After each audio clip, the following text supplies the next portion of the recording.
ఇంతకుముందు మనం మంగు మచ్చల గురించి ఎలాగ మాట్లాడుకున్నామో, అలాగే తెల్లగా స్కిన్ మీద ప్యాచెస్ వస్తూ ఉంటాయి. తెల్ల మచ్చలని గూడా అంటూ ఉంటారు వీటిని. దీనికి ఏవైనా చిట్కా చెప్తారా? చాలా మంచి ప్రశ్నమ్మా. హ్మ్. ఈ మధ్య కాలంలో చాలా మందికి వచ్చేటువంటి అత్యంత సర్వసాధారణమైనటువంటి చర్మ వ్యాధి అయిపోయిందమ్మా ఇది. హ్మ్. హ్మ్. హ్మ్. సో, తల నుంచి కాళ్ళ వరకు ఎక్కడైనా రావచ్చు. అవును. ఇది ఫస్ట్ చిన్న మచ్చల రూపంలో ప్రత్యక్షమైపోయి కొంతమందికి ఆ మచ్చలు అలాగే ఉంటాయి. కొంతమందికి కొన్ని రోజుల తర్వాత పెరగడం జరుగుతుంటుంది. ఇంకొంతమందికి ఇతర భాగాలు కూడా వచ్చేటువంటి పరిస్థితి ఏర్పడుతుంటుందమ్మా. ఓకే. ఓకే. సో, యాక్చువల్‌గా ఏం జరుగుతుందంటేమా, ఈ యొక్క సమస్యలో చర్మానికి రంగునిచ్చేటువంటి మెలనిన్ అనేటువంటి ఈ యొక్క రంజక పదార్థం ఆ భాగంలో తక్కువగా అవడం వల్ల మచ్చ కలుగుతుందమ్మా. ఓహ్! ఇది ఓకే. నిజంగా చెప్పాలంటే ఒకరి నుంచి ఒకరికి వచ్చేటువంటి అంటువ్యాధి కాదు. అదేవిధంగా 100కి 99 భాగాలు అనువంశికంగా వచ్చేటువంటి వ్యాధి కూడా హ్మ్. కాదు. హ్మ్. దీనివల్ల నొప్పి, పోటు, సలుపు, మంట ఇట్లాంటివి కూడా ఏముండవమ్మా. ఏముండవు. అవును. అసౌకర్యం కూడా ఉండదు.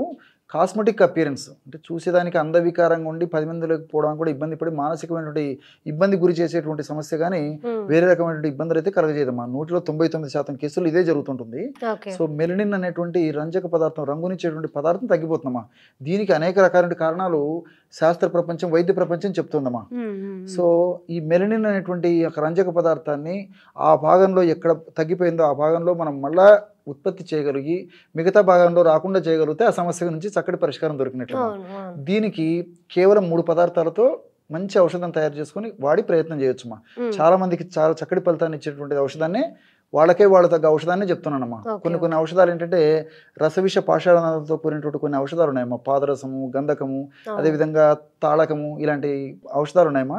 అదేవిధంగా బలాతకం, జీడి గింజలు హ్మ్. అవి పేషెంట్ వాళ్ళు వాడుకోకూడదమ్మా. అవునవును. ఇప్పుడు నేను చెప్పబోయేటువంటి ఔషధం అయితే వాడుకోవచ్చు. దానివల్ల సైడ్ ఎఫెక్ట్స్ ఉండవు కాబట్టి మంచిగా ప్రయత్నం చేయొచ్చు. హ్మ్. కరక్కాయ పెచ్చుల యొక్క పొడి 25 గ్రాములు, హ్మ్. బావంచాల యొక్క పొడి 50 గ్రాములు, ఓకే.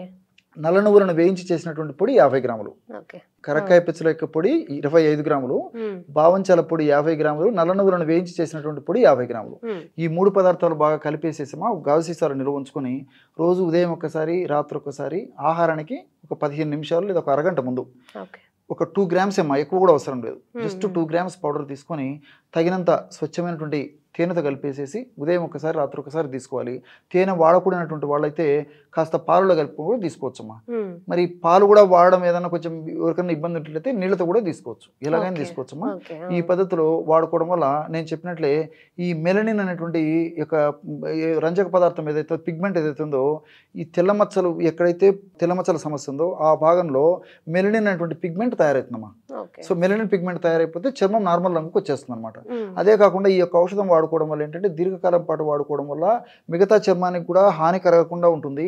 రెండోది ఏంటంటే మరలా చాలా మందిలో ఎక్కువ శాతం మందిలో మరలా ఈ సమస్య పునరావృతం కాకుండా కూడా ఈ యొక్క ఔషధంలో ఉన్నటువంటి వివిధ రకాలైన రసాయన పదార్థాలు ఉపయోగపడతాయమ్మా. ఓకే. కాబట్టి ప్రయత్నం చేయదగ్గ క్షేమదాయకమైనటువంటి ఔషధాన్ని చెప్పడం జరిగిందమ్మా. హ్మ్. మరి ఆ సమస్యతో బాధపడేటువంటి వాళ్ళు ఈ యొక్క ఔషధాన్ని కూడా ప్రయత్నం చేయొచ్చమ్మా. Okay sir. Thank you sir.